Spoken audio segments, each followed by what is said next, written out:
Bismillah, Assalamualaikum warahmatullahi wabarakatuh.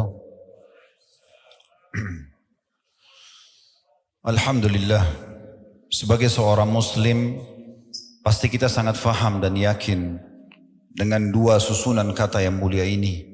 Alhamdulillah, yang berarti segala puji dan puja kehadirat Allah, satu-satunya Raja, Pencipta, Penguasa, semua yang ada di alam semesta ini, terjangkau atau tidak terjangkau oleh mata kita. Zat yang maha kuat, maha kuasa, maha adil, maha bijaksana. Tidak ada sekutu bersamanya dalam setiap keputusan dan kegiatannya. Zat yang maha agung, dan dia yang menciptakan juga mengurus seluruh makhluknya serta yang membinasakannya. Dia dengan kemahadilannya memberikan balasan yang maksimal kepada orang-orang yang patuh dan akan memberikan hukuman juga maksimal bagi para pembangkang dan kufur kepadanya. Nikmat terbesar yang Allah berikan kepada kita yang harus dan patut kita syukuri adalah Islam dan iman ini sendiri. Karena dengan Islam dan iman kita jadi mengenal siapa Tuhan kita Allah. Kita jadi tahu kenapa kita ada di muka bumi ini. Apa tujuannya? Apa yang boleh kita kerjakan, apa yang tidak boleh kita kerjakan. Apa yang boleh kita nikmati dari makanan, minuman, pakaian, pendapatan, pergaulan, dan mana yang tidak boleh. Biasa dikenal di agama Allah dengan halal dan haram. Kita jadi punya tuntunan hidup karena kita beriman kepadanya. Dan ini nikmat yang luar biasa yang harusnya kita jaga. Karena di dunia kita akan selalu terawasi dan terkontrol dengan pola hidup yang sempurna, dan disempurnakan pula dengan mendapatkan balasan yang abadi di surga yang kelak nanti di akhirat sana. Dan Allah memerintahkan kita untuk menjaganya sebagaimana dalam firman Allah Subhanahu wa taala, "Wala tamutunna illa wa antum muslimun." Dan jangan kalian meninggal dunia kecuali dalam keadaan Islam. Maka alhamdulillah atas nikmat Islam dan iman ini. Dan juga salah satu tujuan kita duduk di sini tentunya karena kita ingin mempelajari agama yang telah Allah titipkan kepada kita ini, atau agama Islam. Selanjutnya kita panjatkan salam hormat kita kepada manusia yang telah membawa kepada kita agama Allah, manusia yang telah Allah sempurnakan jalur nasabnya, fisiknya, ilmunya, manusia yang paling pantas untuk diidolakan, dijadikan sebagai suri tauladan, karena sang Raja Allah lah yang telah perintahkan kita untuk menjadikannya sebagai suri tauladan. Dan buah tidak akan jauh dari pohonnya. Kalau ingin sukses menjadi seorang suami, orang tua, anak, sahabat, pedagang, politikus, atau apapun yang dikejar sebagai prestasi oleh manusia di muka bumi ini, maka tentu saja manusia ini telah mencapainya. Dan buah tidak akan jauh dari pohonnya, artinya kita akan mirip mendapatkan kesuksesan juga sebagaimana beliau mendapatkannya. Dan mengucapkan satu kali salam hormat kepadanya akan dibalas oleh Allah dengan 10 rahmat. Dan ini sebuah karunia yang luar biasa karena rahmat Allah meliputi segala sesuatunya. Pengampunan dosa, peninggian derajat, pemenuhan kebutuhan dan solusi dari permasalahan-permasalahan kita. Oleh karena itu sangat wajar setelah memuji Allah alhamdulillah kalau kita tidak henti-hentinya selalu mengucapkan salawat dan taslim kepada Nabi besar Muhammad sallallahu alaihi wa ala alihi wa sahbihi wasallam. Pertama-tama saya akan menjalankan hadis Nabi SAW, "Man lam yashkurun nas la yashkurullah." Siapa yang tidak berterima kasih pada manusia maka belum berterima kasih kepada Allah. Saya mengucapkan jazakumullahu khairan kepada semua teman-teman pengurus Masjid Abdullah dan juga pengelola komplek yang ada masjid ini tentunya. Kemudian semua teman-teman yang menjadi penyebab terlaksananya taklim kita ini.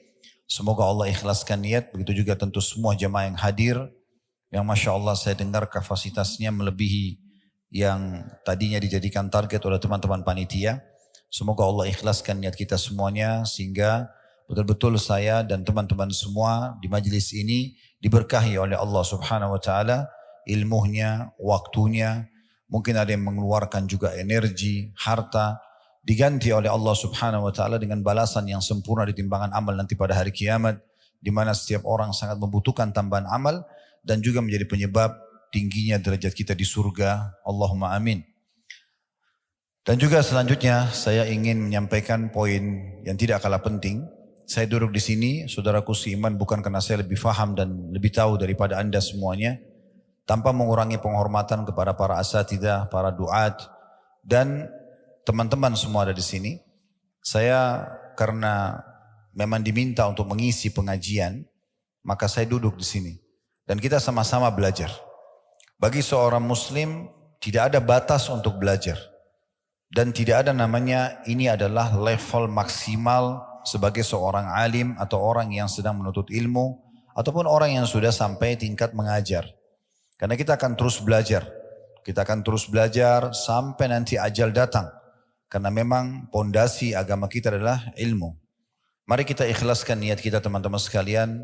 Kalau tadi ada yang datang hanya karena ajakan temannya, hanya karena ingin tahu, ya, misalnya testimoni saja, atau hanya karena ingin seremoni meramaikan majelis, atau apapun, kalau ada indikasi-indikasi yang sifatnya duniawi, diubah di detik ini, niatnya ikhlas karena ingin menghadiri majelis ilmu dan mengejar keutamaannya. Sungguh luar biasa keutamaan ilmu. Ibnu Qayyim rahimahullah menyebutkan lebih dari 100 keutamaan menuntut ilmu. Di antara riwayat-riwayat yang mulia dan kami dengarkan dari guru yang mulia Dr. Sulaiman Rahili hafizahullah di saat beliau mengingatkan tentang majelis ilmu, sebuah riwayat siapa yang keluar ikhlas ingin menuntut ilmu karena Allah Subhanahu wa taala dicatatkan baginya pahala haji lengkap.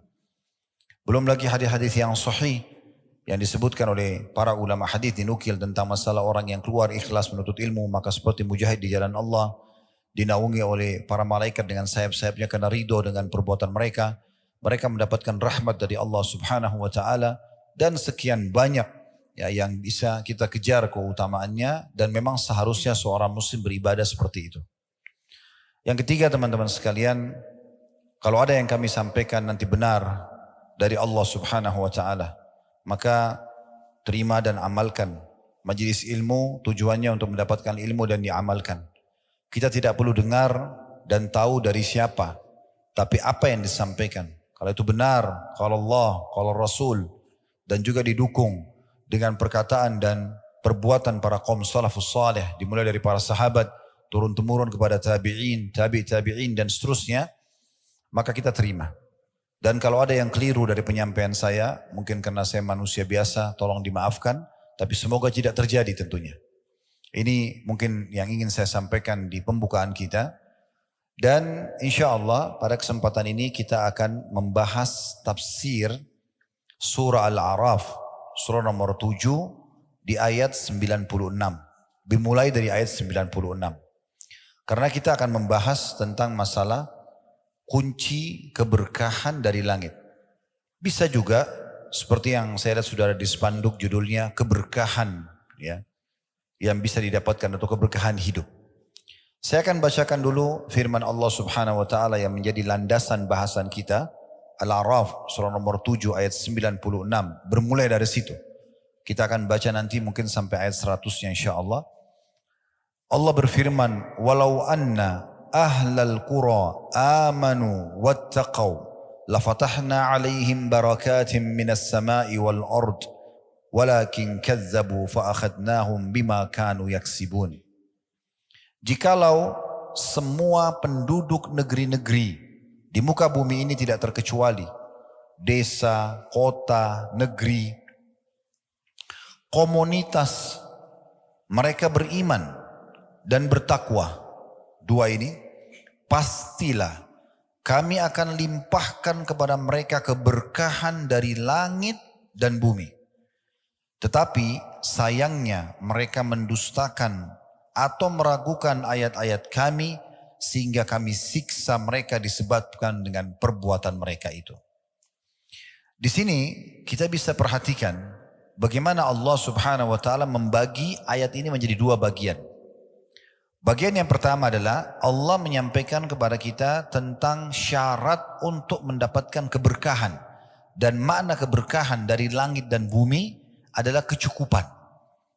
Kalau kita mau mudah fahami rezeki akan kita dapatkan dari langit dicurahkan dan dari bumi dikeluarkan. Nanti akan kita bacakan dari beberapa buku tafsir apa yang dimaksudkan dengan keberkahan di sini. Maka syaratnya adalah beriman dan bertakwa. Itu bagian pertama. Kemudian bagian yang kedua adalah lawannya atau rivalnya. Sebaliknya, kalau mereka mendustakan, tidak beriman, mereka tidak bertakwa, tidak tunduk kepada Allah Subhanahu wa taala, maka kami akan siksa mereka. Berarti kita nggak punya opsi. Opsinya beriman dan bertakwa, maka akan dapat keberkahan, atau kufur, maka akan disiksa. Ini bagian utama daripada ayat ini. Kita akan fokus teman-teman sekalian sebenarnya ke bagian pertamanya. Karena kita sedang bahas masalah keberkahannya. Apa yang kita dapatkan kalau kita memenuhi dua syarat tadi, kita beriman dan bertakwa kepada Allah Subhanahu wa taala. Walaupun kita tetap akan singgung potongan keduanya, yaitu tentang masalah bagaimana kalau orang kufur dan akhir daripada akibat kehidupan atau kekufuran mereka. Saya akan coba bacakan dulu beberapa tafsir yang dinukil dari buku-buku tafsir berhubungan dengan masalah Al-A'raf ayat 96. Misal, dinukil, kita ambil sebagian karena buku tafsir ada puluhan bahkan ratusan buku tafsir. Ada tafsir Al-Mukhtasar, diterbitkan oleh Markas Tafsir di kota Riyadh, di bawah pengasuhan atau pengawasan Syekh Dr. Saleh bin Abdullah bin Humaid, Imam Masjidil Haram, Mekah.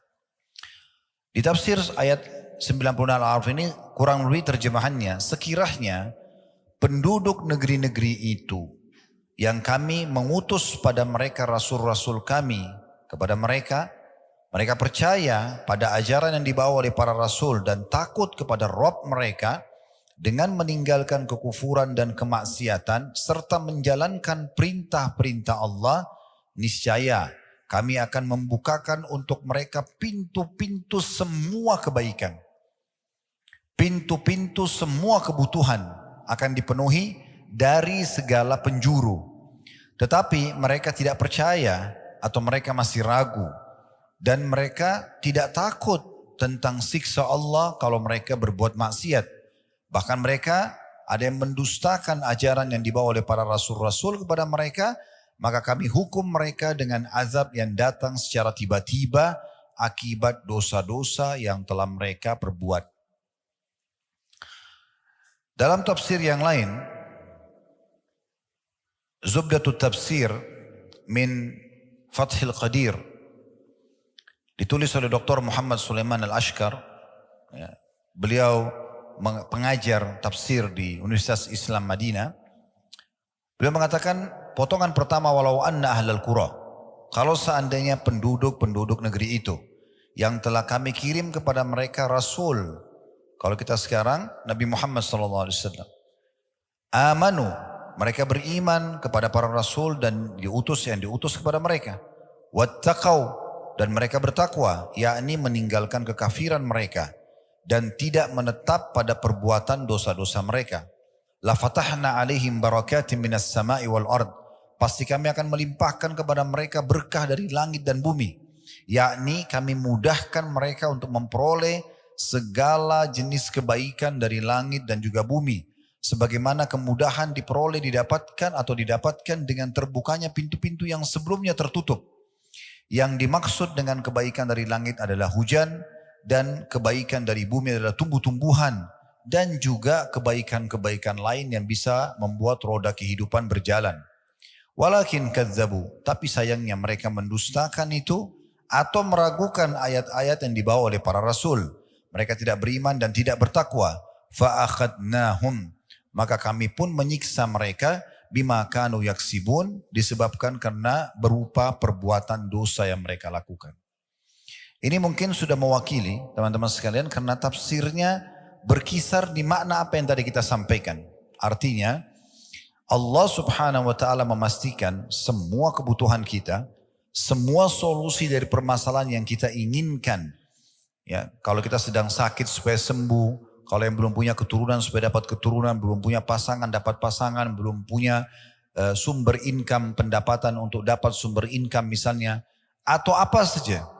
Ya, semua itu kalau mau terpenuhi pintu-pintu kebaikannya, maka syaratnya dua, beriman dan bertakwa. Baik, mungkin kita sudah sering dengar teman-teman sekalian, iman.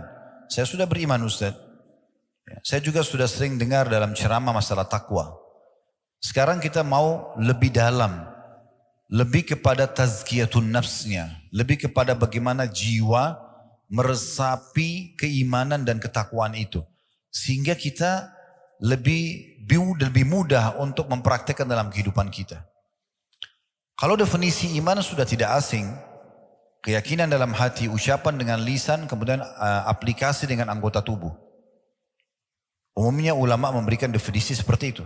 Orang mengucapkan dengan lisannya, orang yakini dengan hatinya, dan dia aplikasi dengan anggota tubuhnya. Yang kita ini titik beratkan adalah lebih kepada tazkiyatun nafsnya. Bagaimana pensucian jiwa dengan keimanan. Iman ini teman-teman tidak bisa kalau dia berdiri sendiri. Hanya ucapan lisan, ya saya sudah beriman. Sebagaimana Allah Azza wa Jalla berfirman kepada orang-orang Arab Badui yang baru masuk Islam dan mereka belum menerapkan, belum melaksanakan perintah yang diikuti dengan penuh keyakinan kalau Allah melihat dia, Allah akan memberikan balasan dan Allah benar dengan janjinya. Kalau dia berbuat dosa, dia takut dengan hukuman, maka itu masih dikatakan muslim. Makanya Allah SWT mengatakan, jangan mereka mengatakan amanna, kullan tu'minu, walakin qulu aslamna. Kalian belum dikatakan beriman, tapi katakan kami sudah masuk Islam. Kalau hanya sekedar ucapan lisan. Tapi kalau dikuatkan dengan keyakinan dalam hati, bahwasanya memang betul Allah Azza wa Jalla itu ada, walaupun tidak nampak dengan mata kita. Karena fakta-fakta di sekitar kita semua menunjukkan adanya pencipta. Masjid ini, komplek ini, tidak akan pernah bisa berdiri tanpa ada yang menggambarnya. Tanpa ada yang membangunnya, buru-buru yang bekerja, tanpa ada yang membiayainya, listrik di masjid ini tidak akan bisa menyala, dan seterusnya. Pakaian yang kita pakai tidak mungkin kalau tidak ada yang menggambarnya, mendesainnya, yang membuat kainnya, menjahitnya, dan seterusnya. Fakta-fakta depan mata kita yang sehari kita lakukan, tidak mungkin semua itu ada tanpa ada yang membuatnya. Maka bagaimana dengan alam semesta yang luar biasa, begitu rapinya, pergantian siang malam, kemudian rutinitas yang ada, semuanya dengan begitu rapi, waktunya, musimnya, dan semua tertata dengan rapi, buah-buahannya, hewan-hewannya, manusianya, dengan berbagai macam karakter, sistem pencernaannya, kemudian pertahanannya, dan segala macam hal. Ini semua tertata dengan rapi. Tidak mungkin ini tidak ada penciptanya. Kalau kita sudah yakin dengan itu, hati kita dipenuhi dengan keyakinan walaupun tidak nampak Allah Azza wa Jalla, karena memang Allah Azza wa Jalla merahasiakan untuk melihat zatnya mulia, karena Allah menjadikan itu adalah nikmat terbesar di surga. Sebagaimana riwayat sahih dinukil dari Nabi SAW, kalau ahli surga sudah masuk ke dalam surga, ahli surga sudah masuk ke dalam surga, kemudian termasuk yang orang-orang beriman yang masih di dalam neraka, yang sudah keluar dari neraka, masuk neraka dulu, kemudian mereka akan masuk ke dalam surga. Artinya usatul mu'minin, orang-orang beriman yang punya dosa, mereka dibersihkan dulu di neraka, kemudian masuk dalam surga. Kalau sudah bersih semuanya di neraka, tertinggal orang kafir yang abadi, naudzubillah, orang munafik dan orang musyrik, maka Allah Azza wa Jalla mengumpulkan ahli surga sambil berfirman kepada mereka, apakah kalian sudah puas dengan apa yang aku berikan?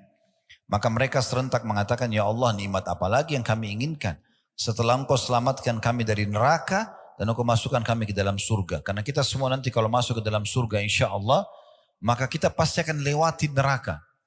Ma minkum illa wariduha. Tidak ada siapapun kecuali pasti melewati di atasnya. Dan Nabi SAW berikan gambaran, golongan pertama lewat secepat kilat atau seperti sekedap mata. Ada yang seperti burung yang terbang, ada yang seperti kuda yang berlari, ada yang seperti orang yang berlari, ada yang manusia yang jalan, ada yang merangkak, dan seterusnya gitu ya. Jadi kita lewatin, makanya orang surga itu akan tahu bagaimana neraka itu. Lalu kemudian mereka mengatakan, ya Allah, nikmat apa lagi yang kami inginkan? Engkau selamatkan kami dari neraka, kami masuk ke dalam surga, abadi lagi. Kepemilikan abadi di surga. Di dunia ini kalau kita punya surat rumah, surat kepemilikan kendaraan cuma sementara, kalau meninggal pindah tangan kepada ahli waris dan terus saja dimiliki oleh orang-orang lain, kita cuma pakai sementara. Kalau di akhirat sekali kita miliki, khalidina fiha, kekal selamanya. Maka mereka mengatakan nikmat apa lagi? Kemudian Allah Azza wa Jal mengatakan atau dikatakan oleh Nabi SAW, Allah Azza wa Jal akan mengangkat hijabnya Sehingga pertama kali mereka semua melihat Allah subhanahu wa ta'ala dengan kemahasempurnaannya. Maka semua ahli surga serentak mengatakan, ya Allah, tidak ada nikmat yang mengalahkan melihat wajahmu yang mulia. Dan Allah menampakkan dirinya di pagi dan di petang hari, ya, atau memperlihatkan dirinya kepada ahli surga sebagai nikmat terbesar di sana. Jadi memang orang-orang kafir tidak akan melihatnya. Nah, beruntunglah orang-orang beriman kalau mereka beriman dan akan mendapatkan panduan selama di dunia dan juga di akhirat nanti akan mendapatkan sesuatu yang abadi. Nah, itu keimanan. Dan kalau dia terus dipupuk, sebagaimana ahli sunnah wal jamaah ulamanya sepakat mengatakan al-imanu yazidu bit ta'ah wa yanqus bil ma'siyah, iman itu akan bertambah dengan makin kuat gencarnya dan kuatnya kita beramal saleh, dan dia berkurang dengan maksiat. Kalau kita fahami dan kita coba godok supaya iman itu makin tebal, makin kuat dalam hati kita, maka kita bisa makin banyak mendapatkan keberkahan dijanjikan. Dan ditambah lagi iman itu dipartnerkan dengan takwa. Takwa ini artinya patuh. Allah bilang apa, yakin, ya tadi dalam iman, kemudian kerjakan. Dikerjakan semua yang wajib dan sunnah, dan ditinggalkan semua apa yang dilarang, haram atau makruh. Ini dia poinnya. Allah subhanahu wa ta'ala, sebelum kita lanjutkan dulu dan kita akan rincikan nanti masalah iman dan contoh-contohnya, melanjutkan firman-Nya, saya bacakan dulu ayat 97, karena ini menguatkan potongan kedua dari ayat. Tapi kita tidak akan banyak fokus membahas masalah itu, karena ini masalah hukuman Allah subhanahu wa ta'ala. Cuman akan menambah iman kita. Artinya kalau kita pilih opsi lain, kita tidak beriman dan tidak bertakwa, Allah mengatakan, afa amina ahlul qura ayyatiyahum ba'suna bayatan wa hum naimun. Apakah penduduk negeri itu yang tidak mau beriman, tidak mau bertakwa, sudah sampai padanya penyampaian ayat-ayat Al-Quran, hadis-hadis Nabi SAW, para ulama, para da'i sudah mengingatkan, dia juga tidak mau mendengar. Apakah mereka merasa aman dari kedatangan siksaan kami kepada mereka di malam hari di waktu mereka sedang tidur? Mereka lagi tidur, tiba-tiba gempa, tiba-tiba bencana alam, tiba-tiba mati, meninggal, dicabut ruhnya. Lagi jalan, kemudian ditabrak misalnya, ya. Tapi di sini lebih kepada waktu tidur. Ayat 98-nya, awa amina ahlul qura ayyatiyahum ba'suna duham wa hum yal'abun. Apakah penduduk negeri itu merasa aman yang tidak beriman dan bertakwa dari kedatangnya siksaan kepada mereka dari kami di waktu duha pada saat mereka sedang bermain-main? Kemudian di ayat selanjutnya 99-nya, afa aminu makrallah fala ya'manu makrallah illal qaumul khasirun.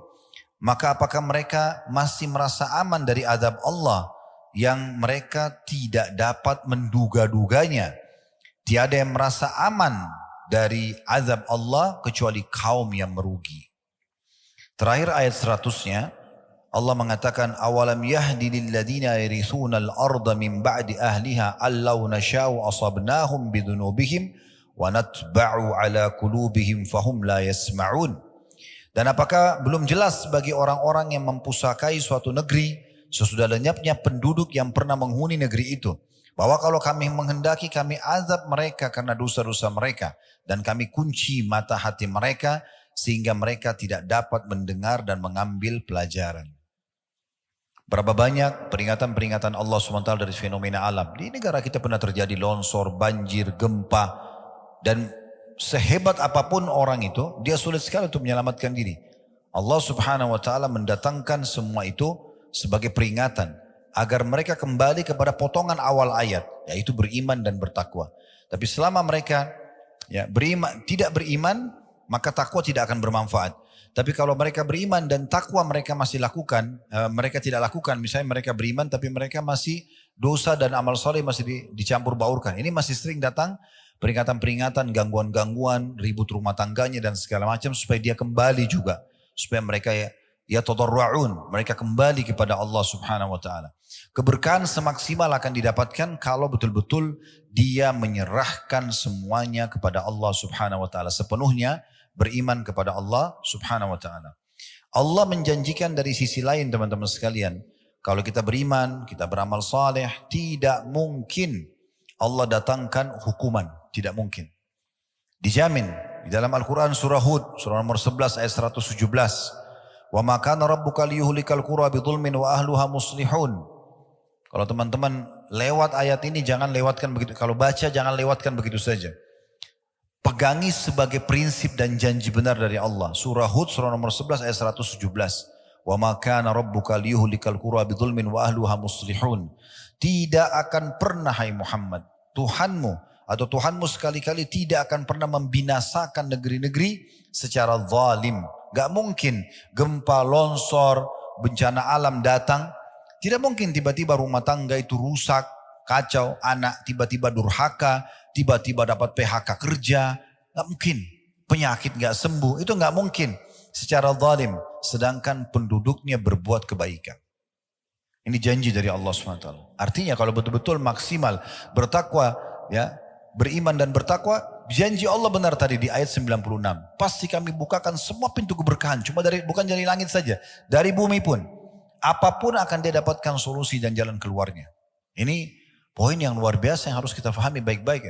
Bagaimana Allah Azza wa Jalla menjanjikan itu. Di dalam surah Al-Qasas surah nomor 28 ayat 59 Allah Azza wa Jalla juga berfirman. Al-Qasas surah nomor 28 ayat 59. Wa ma kana rabbuka muhlikal qura hatta yab'atsa fi ummiha rasulan yatlu 'alaihim ayatina wa ma kunna muhlikil qura illa wa ahluha zalimin. Dan tidaklah Tuhan Muhammad membinasakan kota-kota sebelum dia mengutus di kota itu seorang rasul yang membacakan ayat-ayat kami pada mereka. Dan tidak pernah pula kami membinasakan kota kecuali penduduknya dalam keadaan melakukan kezaliman. Ada permasalahan tidak pecah, tidak selesai-selesai, permasalahannya ada di sini. Permasalahannya ada di pelanggaran kita. Ikhwan dan akhwat sekalian, coba fahami baik-baik secara tazkiyatun nafs, pensucian jiwa. Kalau ada sesuatu yang terjadi pada hidup kita, tidak usah langsung nyalahkan siapapun di sekitar kita.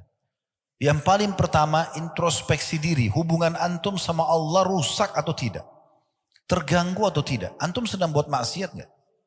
Karena semua dosa dan pelanggaran itu akan mendatangkan ujian-ujian itu. Tapi kalau tidak, harusnya tidak. Lalu bagaimana Ustaz kami memahami hadis Nabi SAW bahwasanya ujian itu yang paling berat kepada para nabi-nabi? Ini beda. Hadis itu disebutkan oleh Nabi SAW pada saat beliau sedang demam. Ada seorang sahabat datang lalu memegang baju beliau, selimut beliau, tembus demamnya. Lalu sahabat ini mengatakan, ya Rasulullah, Anda terkena demam yang tidak umum. Ini luar biasa. Kata Nabi SAW, iya, kami para nabi-nabi diuji 2 kali lipat yang diujikan pada kalian. Lalu kemudian sahabat itu mengatakan, ya Rasulullah, apakah berarti Anda juga dapat double pahala? Kata Nabi SAW, iya. Nah, lalu orang tanya, siapa orang yang paling berat ujiannya ya Rasulullah? Ujian yang paling berat para nabi-nabi. Lalu orang-orang yang mendekati nabi-nabi tersebut secara keimanan. Dan kalau imannya kuat, Allah akan beratkan ujiannya. Kalau dia imannya lemah, maka Allah uji sesuai dengan beratnya atau kadar imannya dia. Apa yang dimaksud di sini? Jangan sampai antum digoda syaitan lalu mengatakan, kalau gitu saya nggak usah jadi orang beriman Ustaz. Karena kalau jadi orang beriman berat ujiannya. Bukan. Ingat kasusnya. Nabi SAW lagi demam. Berarti orang-orang beriman, kalau dia lagi demam, dibandingkan dengan orang yang lebih lemah imannya, yang beriman lebih lama sedikit waktunya. Misal orang biasa demamnya seminggu, antum mungkin bisa 2 minggu. Tujuannya untuk lebih menambah pahala, untuk menambah derajat. Bukan didatangkan ujian khusus yang tidak semua orang kena, bukan itu yang dimaksud. Tapi kalau ada ujian yang tidak normal datang, itu berarti dari berusaha. Ingat perkataan salafus saleh, saya bisa tahu saya punya maksiat kepada Allah Subhanahu wa taala itu pada saat terjadi perubahan sikap dari pasangan hidup, cemberutnya pasangan, marah-marah tanpa sebab, mungkin istri kalau di sini ikhwah minta cerai tanpa sebab, atau ya. Anak-anak tiba-tiba berubah sikap. Beliau mengatakan perubahan sikap pasangan, perubahan sikap tunggangan. Masa dulu orang kalau mau naik kuda, naik unta, tiba-tiba ada masalah. Mungkin sekarang mau naik motor, mau naik mobil, atau sampai pada tikus yang masuk ke dalam rumah. Dijadikan sebagai bahan introspeksi diri. Harusnya tikus gak masuk ke dalam rumah. Seperti itu bahasa. Orang beriman bertakwa akan dijaga oleh Allah Subhanahu wa taala sampai kepada hal-hal yang kecil. Jadi saking mereka fahamnya ayat ini sampai mereka menganggap apapun yang mengganggu berarti sebabnya dosa. Harusnya tidak masuk tikus itu. Harusnya tidak gini dan gitu. Seperti itulah gambarannya. Ini yang harus kita tanamkan. Ini yang kita ingin titik beratkan nih. Supaya jangan sampai kita bermain-main untuk menghilangkan keberkahan Allah SWT atau kita anggap remeh, ya, sehingga membuka pintu-pintu pelanggaran. Ini penting sekali. Di dalam surah Al-An'am surah nomor 6 ayat 131 Allah juga berfirman, "Dzalika allam yaku rabbuka muhlikal qura bidzulmin wa ahluha ghafilun." Ya, yang artinya demikianlah, ya, sesungguhnya Tuhanmu hai Muhammad tidak akan membinasakan satu negeri dengan zalim sedang penduduknya dalam keadaan, ya, lengah atau belum tahu. Jadi bagaimana Allah Azza wa Jalla memberikan gambaran kepada kita tentang masalah ini. Dan kita harus pekah teman-teman sekalian, ya, dari semua peringatan Allah Subhanahu wa taala. Sampai sebagian salafus salih itu kalau mereka lewat di sebuah tempat dan mereka mencium bau busuk saja. Kita misalnya lewat cium bau busuk saja, sudah cukup mereka jadikan bahan introspeksi diri. Ada masalah apa ini? Segera istighfar kepada Allah. Dengar kisah Nabi Daud dalam Al-Quran bagaimana? Waktu Allah uji melemparkan bangkai di depan singgasananya beliau. Tanpa pakai tanya siapa yang lempar bangkai itu, kenapa ada di sini. Padahal waktu itu beliau seorang raja. Pertama introspeksi diri. Langsung beliau sujud dan tidak mau angkat kepalanya. Sampai Allah datangkan Jibril mengatakan itu adalah ujian saja datang kepadamu. Mereka jadikan sebagai bahan introspeksi diri. Kita subhanallah kadang-kadang kelewatan sholat subuh misalnya berjamaah atau kelewatan sebuah jenis ibadah kita anggap biasa. Seakan-akan itu hanya hal yang biasa. Padahal sebenarnya Abdullah bin Umar mengatakan radhiyallahu anhu, saya tahu kalau saya melakukan sebuah pelanggaran dosa kecil sudah cukup mengharamkan saya untuk sholat berjamaah subuh di masjid 1 bulan. Sampai mereka kadang-kadang menggantikan apa yang tertinggal dari ibadah itu dengan ibadah yang lainnya. Kata Abdullah bin Umar radhiyallahu anhu, saya pernah tertinggal sholat subuh berjamaah sekali, maka saya bersedekah sekian ribu dirham. Umar bin Khattab pernah radhiyallahu anhu pernah membeli sebuah kebun kurma, lalu beliau datang dalam kebun itu karena ada mata air, rindam sekali, kemudian buahnya ranum. Beliau sampai luput sholat asar, lewat asar, nggak tahu waktunya. Ya. Selepas beliau keluar dari kebun, baru mau sholat asar, orang sudah bubar. Maka Umar mensedekahkan kebunnya itu di jalan Allah SWT sebagai tebusannya. Kita subhanallah kadang-kadang hanya tidak sholat, setelah sholat hanya kena minumannya atau makanannya, atau hanya ngobrol sama sahabatnya, atau urusan bisnisnya, dia dianggap itu adalah biasa. Betul ujian dari Allah SWT. Coba buka ini ya. Ada orang datang kepada Hasan Basri bilang begini. Anda mengatakan dan mengajarkan kepada umat, kalau orang buat maksiat akan diuji. Akan datang hukuman Allah Subhanahu wa taala. Tapi saya selama ini tidak rasakan ada hukuman. Saya oke-oke saja gitu. Maka Hasan Basri mengatakan, kalau kau anggap hukuman Allah belum datang, kamu keliru. Bahkan kemungkinan besar hukuman Allah yang paling berat sudah datang padamu. Heran orang itu. Dia bilang saya belum merasakan. Karena orang ini berpikir hukuman itu hanya selalu rasa sakit di badan saja. Maka Hasan Basri menanyakan, apakah selama kau buat maksiat ini, lalai dari Allah, kau bisa sholat malam? Dia bilang tidak. Apa kau bisa baca Quran? Dia bilang tidak. Apakah selama ini kau jadi rutin bakti sama orang tuamu? Tidak. Apakah kau bisa baca Quran? Tidak. Zikir? Tidak. Semua tidak. Kata Hasan Basri, itulah ujian yang paling berat. Karena Allah Subhanahu wa ta'ala kalau tidak mencintai seorang hamba, dia akan buat dirinya hamba itu lalai. Dan dalam hadis yang sahih yang lain kata Nabi SAW, sesungguhnya Allah kalau cinta seorang hamba, Allah akan menggunakan dia. Kata para sahabat, ya Rasulullah, bagaimana Allah menggunakannya? Allah akan sibukkan dia dengan amal saleh yang dengannya Allah akan tutup hidupnya. Dan ini poin-poin betul-betul harus kita fahami. Dan peka teman-teman sekalian ya. Makanya Allah Azza wa Jalla berfirman dalam surah At-Taubah, surah nomor 9 ayat 126. Yang bunyinya, awala yarawna annahum yuftanuna fi kulli amin marratan aw marrataini thumma la yatubuna wa la hum yadhakkarun. Dan tidakkah mereka memperhatikan bahwa mereka diuji sekali atau 2 kali setiap tahun, dan mereka tidak juga bertaubat dan tidak mengambil pelajaran. Jadi harusnya kita peka itu, ada ujian-ujian datang, ya. Sebagian salaf kalau datang kakinya kesentuh batu saja, innalillahi wa inna raji'un. Mau keluar rumah, tiba-tiba hujan, dia nggak bisa, janjinya bisa batal, innalillahi wa inna raji'un. Mereka luar biasa pekahnya, menganggap semua yang tidak disukai berarti ini ada urusannya dengan masalah pelanggaran-pelanggaran yang dilakukan. Nah seperti itu. Antum kalau sudah bisa sampai pada level ini level keimanan.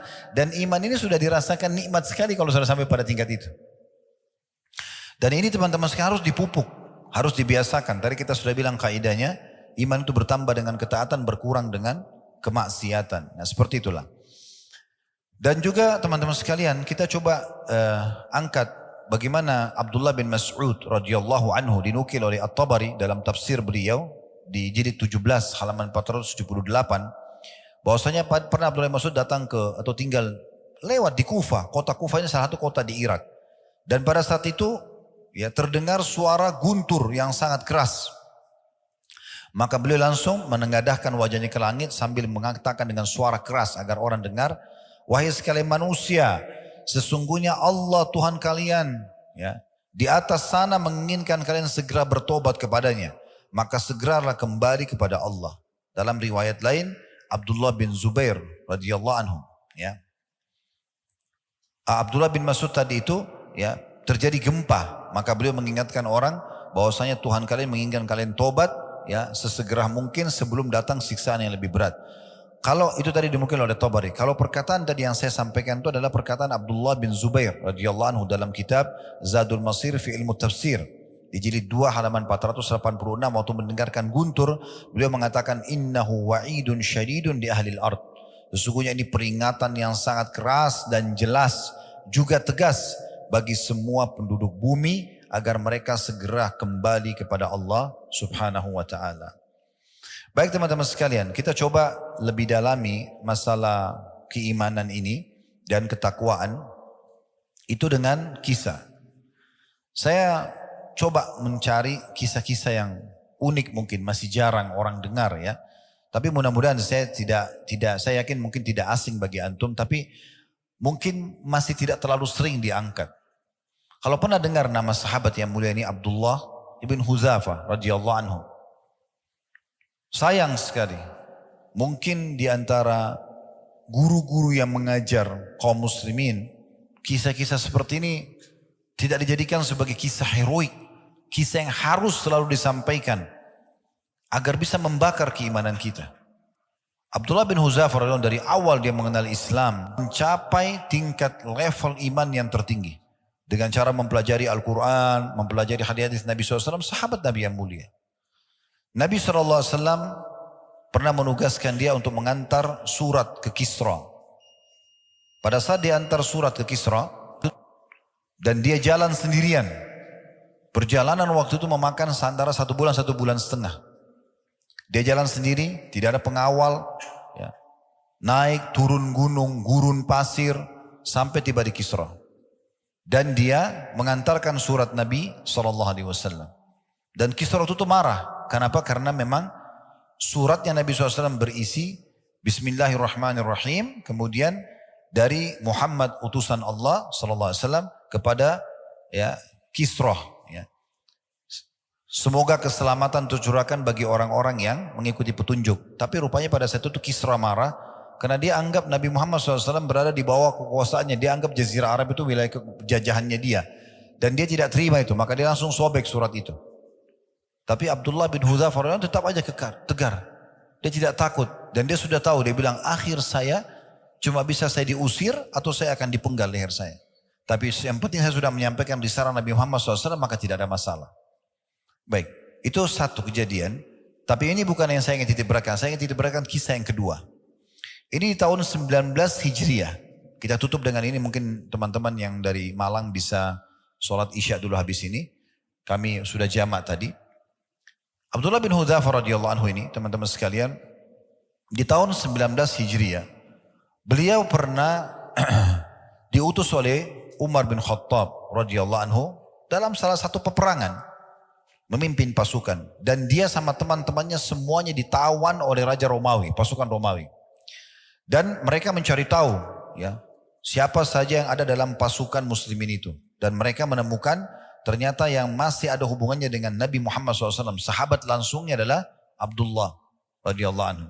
Maka mereka mengikatnya dan membawanya kepada Heraklius ya. Atau pada saat itu istilah bagi Kaisar Romawi.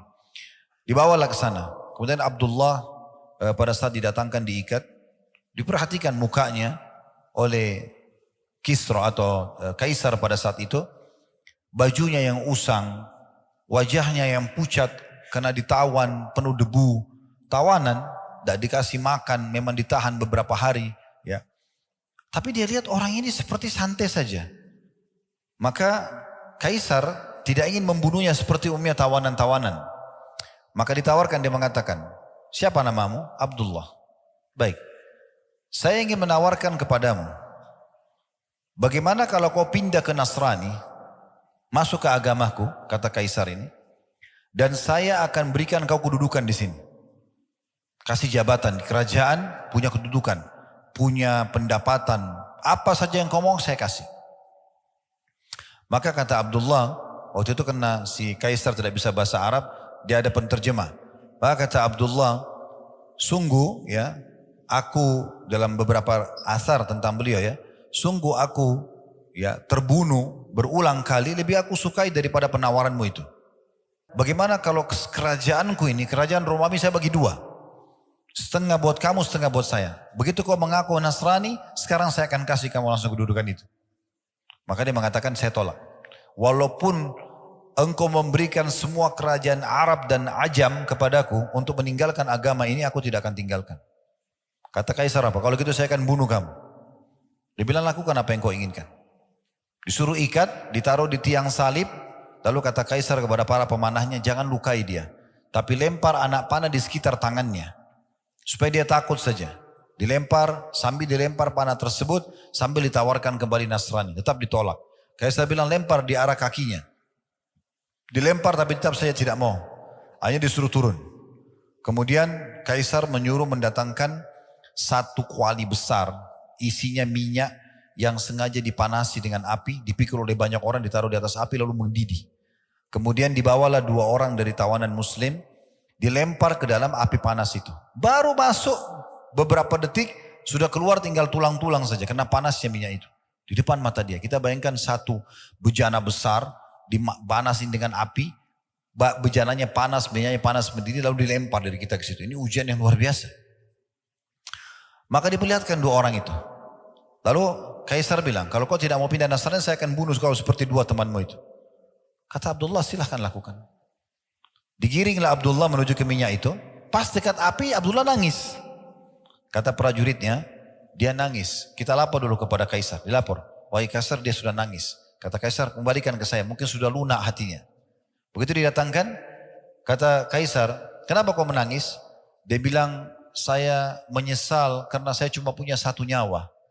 Saya berharap punya nyawa sejumlah helai rambut saya. Semuanya dilempar ke minyak itu supaya semuanya mati di jalan Allah.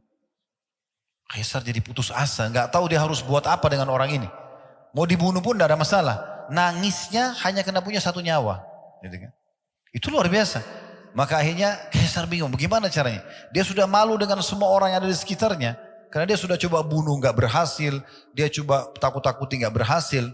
Maka akhirnya Kaisar mengatakan apa? Begini saja. Apa kau mau untuk mencium kepalaku? Mencium kepala ini penghormatan gitu.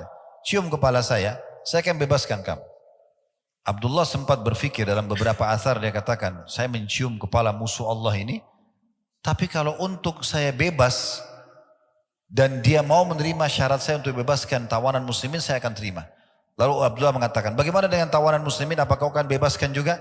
Kata Kaisar, iya, kalau kau cium kepala saya, kamu dan semua saya akan kasih. Maka akhirnya dia cium kepalanya Kaisar, lalu dibebaskan dia dengan tawanan muslimin, bahkan dikasih banyak sekali.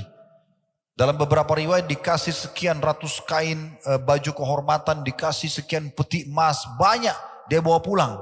Jadi seakan-akan dia ini membawa ganimah, harta rampasan perang dari perbuatan dan sikapnya tadi. Sampai sebagian ulama menanggapi mengatakan bukan mustahil, Kaisar itu sebenarnya mungkin masuk Islam dan seperti keadaannya ya Najasyi yang menyembunyikan keislamannya. Karena tidak masuk akal dia menyelamatkan Abdullah dan dia berikan segala pemberian ini. Itu berarti kemungkinan ada sesuatu di situ. Tapi kasusnya adalah Abdullah ini pulang ke Madinah menceritakan kepada Umar bin Khattab, lalu Umar mengatakan apa? Sangat pantas untuk semua muslim mencium kepalanya Abdullah dan saya akan memulainya karena dia telah menjaga kemuliaan agama ini. Ini contoh keimanan. Seseorang di antara kita di masa sekarang hanya takut meninggalkan pekerjaannya. Masih ada pekerjaan yang lain. Subhanallah tidak mau tinggalkan. Lalu mau bicara masalah keimanan. Seseorang tidak mau meninggalkan komunitasnya, ya, tidak mau memperbaiki rumah tangganya, tidak mau ini dan itu hanya karena masalah ya dunianya. Dan dia dahulukan daripada keimanan. Bagaimana dia mau berharap bisa mendapatkan keberkahan yang sempurna? Nah ini salah satu contoh saja. Kita langsung saja melanjutkan ke kisah yang berbeda. Walaupun tadi sebenarnya ada athar yang lain menyebutkan bahwasanya Abdullah bin Hudzafah radhiyallahu anhu pada saat beliau menolak untuk masuk ke agama Kristen setelah diikat di tiang salib, beliau dimasukkan ke dalam sebuah penjara, kemudian dibiarkan tidak makan sampai beberapa hari. Dan yang dihidangkan di penjaranya itu adalah babi dan juga minuman keras atau khamr. Dan ternyata beliau tetap juga tidak makan. Dan waktu dikeluarkan ditanya oleh Kaisar Romawi, kenapa kau tidak memakannya? Dia mengatakan sebenarnya agama saya sudah membolehkan saya makan karena mungkin saya akan mati kalau tidak makan. Tetapi saya tidak ingin memberikan celah untukmu menilai negatif terhadap agamaku. Barulah kemudian proses tadi, beliau dipancing untuk dimasukkan ke dalam minyak dan sampai akhir kisah yang sudah kita sampaikan. Kita sekarang pindah ke kasus yang berbeda tentang masalah sikap dan keputusan yang diambil oleh Abu Dahdah radhiyallahu anhu. Abu Dahdah seorang sahabat yang mulia dari kalangan Ansar, terkenal hatinya penuh dengan keimanan. Dan subhanallah orang kalau sudah imannya mendalam, sudah tebal, sudah memenuhi hatinya, sudah menjadi sebagai panduan hidupnya, pengontrol hidupnya, maka apa saja jadi mudah untuk dikerjakan. Walaupun sebenarnya berat di mata sebagian orang yang belum tertanam iman dalam hatinya. Disebutkan kisahnya, Abu Dahdah ini punya sebuah kebun, beberapa kebun maaf, dan setiap kebun itu punya 600 pohon kurma. Perlu teman-teman garis bawahi ya, kalau di Timur Tengah, di negara-negara Arab, dari masa Nabi SAW sampai hari ini, tolok ukur orang itu kaya, bukan karena punya mobil mewah atau rumah besar, tapi kalau dia punya kebun kurma. Karena kebun kurma ini pohonnya mahal dan produktif, bisa berbuah sepanjang tahun, bisa berbuah setahun sekali atau setahun 2 kali tergantung daripada pemumpukannya. Tetapi buahnya, kalau yang sudah tahu alhamdulillah, kalau yang belum tahu kurma itu ada banyak jenisnya, bahkan sampai ratusan jenis. Kalau kita bicara kurma yang kering itu bisa bertahan bertahun-tahun, sehingga dia sangat menguntungkan, seperti itulah. Demikian sebuah kisah tentang Abu Dahdah radhiyallahu anhu dengan istrinya Ummu Dahdah radhiyallahu anha. Bahwasanya seseorang telah datang kepada Nabi SAW dan mengatakan, ya Rasulullah, sesungguhnya ada si Fulan ini tetangga dia, memiliki pohon yang tumbuh masuk ke pekarangan saya. Dan saya mau garap tanah saya ini. Kalau pohon itu ditebang, minta dia tebang gak mau. Minta dia berikan kepada saya juga gak mau. Jadi tolong bantu saya, minta pohon itu buat saya ya Rasulullah. Maka Nabi SAW panggil orang yang punya pohon kurma yang satu yang masuk ke tanah orang ini. Kata Nabi SAW, berikanlah satu pohon kurmamu itu untuk dia sesuai dengan perintah saya, dan balasannya kau akan dapat gantinya pohon kurma di surga.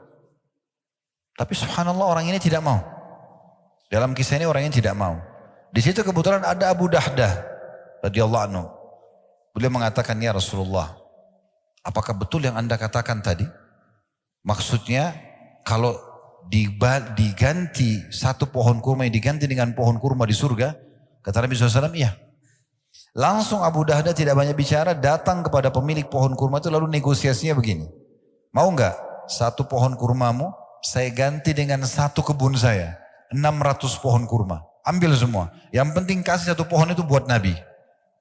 Orang itu kena tamak dengan dunia. Dia punya satu diganti 600 pohon. Dia bilang saya mau. Lalu Abu Dahdah mengatakan, ya Rasulullah, ini satu pohon kurma ya, yang anda inginkan, berikan kepada siapa yang anda inginkan.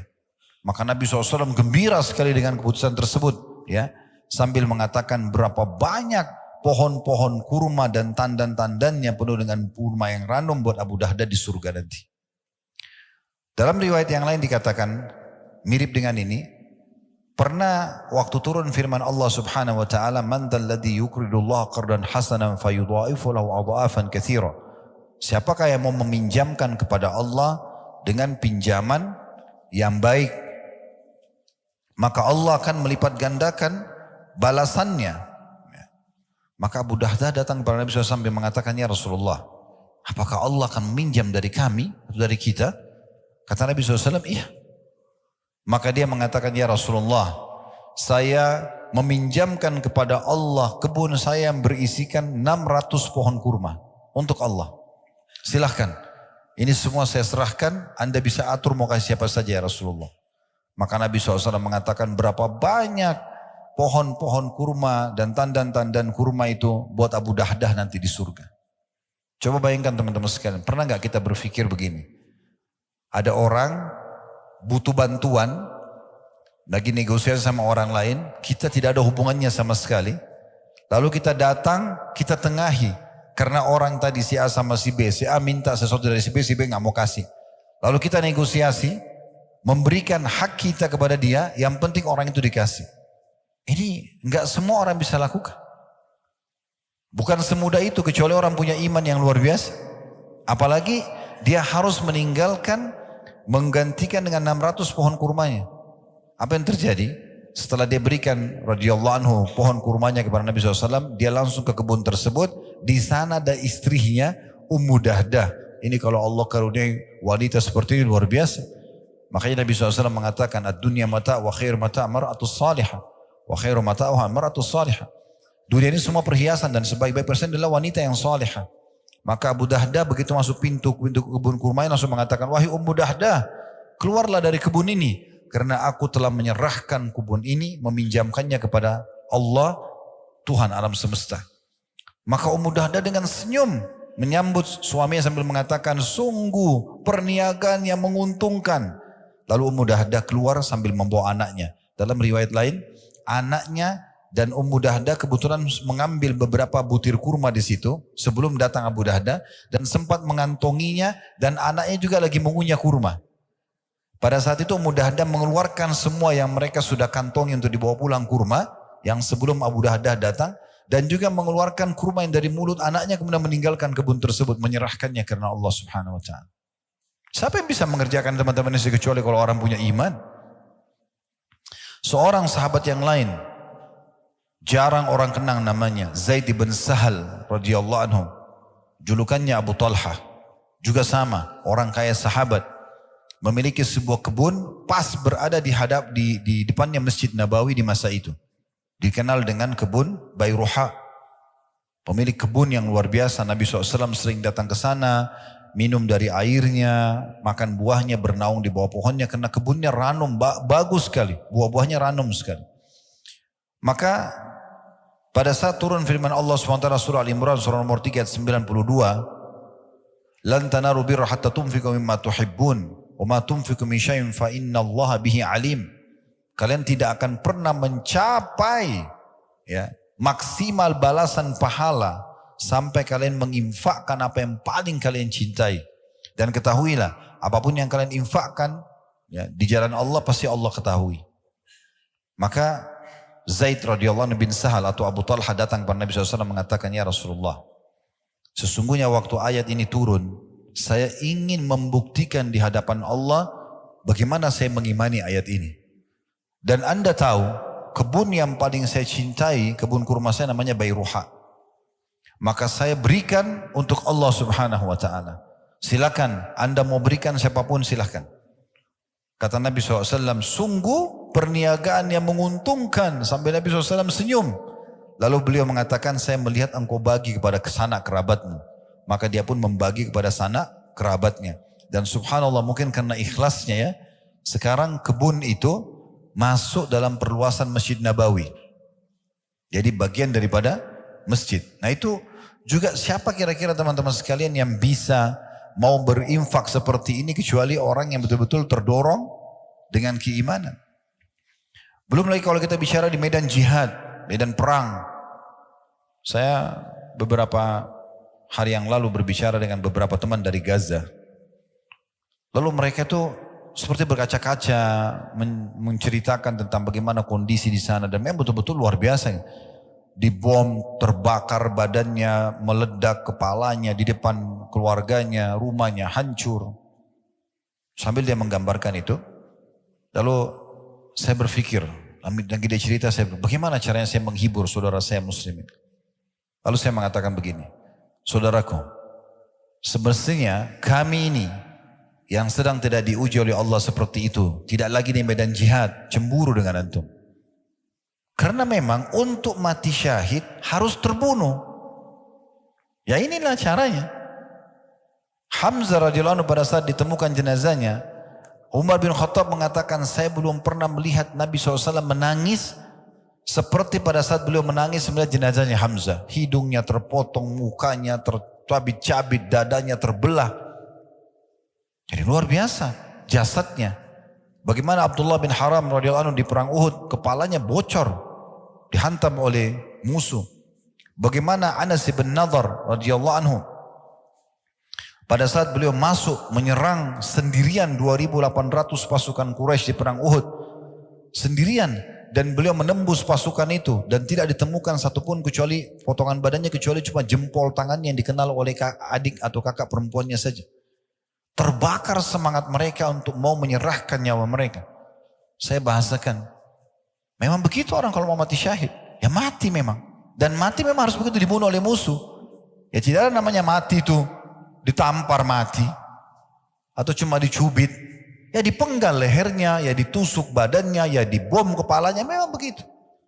Tetapi hiburannya adalah, Nabi SAW bersabda, semua orang yang mati syahid tidak akan merasakan sakit kecuali seperti cubitan, kecuali seperti cuma cubitan saja. Mau dia kena bom, mau dia kena strum, mau dia dipenggal lehernya, sama.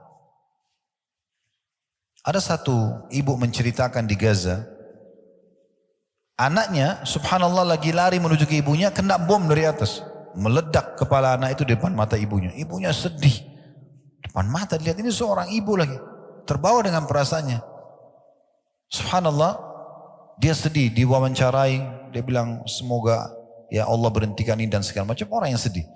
Malam harinya, anak ibu ini mimpi dan dia menceritakan keesokan harinya, dan itu juga dinukil di media sekarang. Malam hari, dia mimpi, Allah datangkan anaknya seakan-akan berlari pada dia, tapi mengalihkan jalan menuju ke taman surga, langsung masuk ke surga dan ibu itu melihat surga. Lalu ibu ini mengatakan, saya sempat tanya anak saya tapi dalam mimpi nggak bisa diatur. Apa kau rasa sakit pada saat kena bom nak? Dia bilang hanya seperti cubitan saja. Ini yang sekarang lagi terjadi di hari-hari kita. Allah subhanahu wa ta'ala memang menguji iman seseorang dan ketakwaannya. Memang kalau mau mati syahid, dinikahkan dengan 72 bidadari, menyelamatkan 70 keluarganya, tidak dikena lagi fitnah kuburan, akan diampuni semua dosanya, masuk surga tanpa hisab, derajat tertinggi di surga, dan sekian banyak keutamaan orang yang mati syahid. Ya memang harus terbunuh. Dan dibunuh, namanya bunuh itu ya kepalanya pecah ya, dipenggal lehernya, ya memang begitu. Tetapi subhanallah, pemandangan ini kalau kita gunakan kacamata iman tidak akan ada pengaruhnya sama sekali. Tidak akan ada pengaruhnya. Waktu Nabi SAW lihat jenazahnya Hamzah, beliau di saat itu live menyampaikan kepada para sahabat, dan kalau antum baca riwayat-riwayat tentang bagaimana Nabi waktu lihat jenazah Hamzah di Uhud, beliau mengatakan, sesungguhnya Hamzah, ya, aku diperlihatkan oleh Allah bertelekan di dipan-dipannya di surga, dan dia adalah pemimpin para syuhada. Ja'far bin Abi Thalib pada saat terputus tangannya di perang Mu'tah, kemudian Nabi SAW waktu itu menceritakan live di masjid. Zaid bin Harithah masuk menyerang musuh, dan kemudian dia membunuh sekian banyak musuh sampai akhirnya dia dibunuh oleh musuh. Bendera jatuh sekarang, Ja'far maju, Ja'far mengambil bendera karena Nabi SAW tunjuk 3 pemimpin. Zaid bin Harithah, kemudian Ja'far bin Abi Thalib, kemudian Abdullah bin Rawaha. Lalu Ja'far datang mengambil bendera tersebut dan dia menyerang musuh. Namun karena banyaknya korban, belepotan darah di sana sini di medan perang, darah dengan baunya, dengan kentalnya dan fresh, baru jatuh dari badan orang, dilihat depan mata. Lalu Ja'far turun dari kudanya karena nggak bisa jalan, kudanya pun ya ditebas sama dia. Kata Nabi SAW, dialah orang yang pertama membunuh kudanya di jalan Allah. Kemudian dia maju menyerang musuh sampai tangannya dipotong oleh musuh tangan kanannya. Lalu kemudian dia pegang bendera dengan tangan kirinya, dipotong tangan kirinya. Ini pemandangan yang luar biasa. Kita dengar saja luar biasa. Bagaimana kalau kita di depan mata, bagaimana Ja'far yang mengalaminya. Lalu dia tahan bendera dengan kedua sisa tangannya, lalu ditusuk dan mati syahidlah Ja'far. Lalu Abdullah bin Rawaha datang dan mengambil bendera, lalu kemudian maju dan terbunuh juga. Dan seterusnya. Kisah ini cukup panjang dalam perang Mu'tah. Tapi waktu itu Nabi SAW memberikan langsung informasi kepada muslimin, aku diperlihatkan Ja'far sedang berterbangan mengelilingi surga bersama dengan para malaikat di mana Allah ganti kedua tangannya yang terputus dengan dua sayap yang meneteskan darah. Makanya ada julukan Ja'far At-Tayyar. Memang untuk mendapatkan mati syahid ya berdarah. Memang harus luka. Itulah perang. Di perang Uhud teman-teman sekalian, waktu terjadi perang Badar tahun 15 Ramadhan tahun 2 Hijriah, 314 orang sahabat melawan 1000 orang Quraisy. Kuasa Allah SWT. 314 ini pilihan. Bukan mereka harus untuk pergi medan perang waktu itu ya. Mereka boleh pergi, boleh tidak. Maka yang ikut para sahabat cuma 314 orang. Dan tadinya tujuannya menghadang kafilah dagang Quraisy yang dijaga cuma 40 orang prajurit. Tapi kuasa Allah dalam surah Al-Anfal, Allah gambarkan Allah mengatur peperangan Badar itu. Terjadi dalam peperangan, menanglah muslimin. 70 tokoh Quraisy, diantaranya Abu Jahal, Al-Walid, Syaibah, Umayyah bin Khalaf, mati semua di situ. Ya, terbunuh semua. Tersisa tokoh Quraisy yang tua cuma satu, Abu Sufyan saja, yang berhasil lolos dengan kafilah dagang. Dan digambarkanlah bagaimana malaikat turun, ya, bagaimana muslimin berhasil membunuh mereka, bagaimana para syuhada, ya, disampaikan Nabi SAW, mereka bertemu dengan Allah, mereka sangat gembira dengan kematian mereka dan mereka berharap kembali ke dunia agar terbunuh lagi. Waktu pulang pasukan dari Badar ini, umumnya mereka menceritakan apa yang terjadi. Masyarakat muslim yang ada di Madinah terbakar semangatnya. Wah, ini luar biasa nih. Nanti kalau terjadi perang lagi kita juga mau mati syahid, kita juga mau begini, kita juga mau begitu. 1 tahun setelah itu, 16 Syawal tahun 3 Hijriah hari Sabtu terjadi perang Uhud.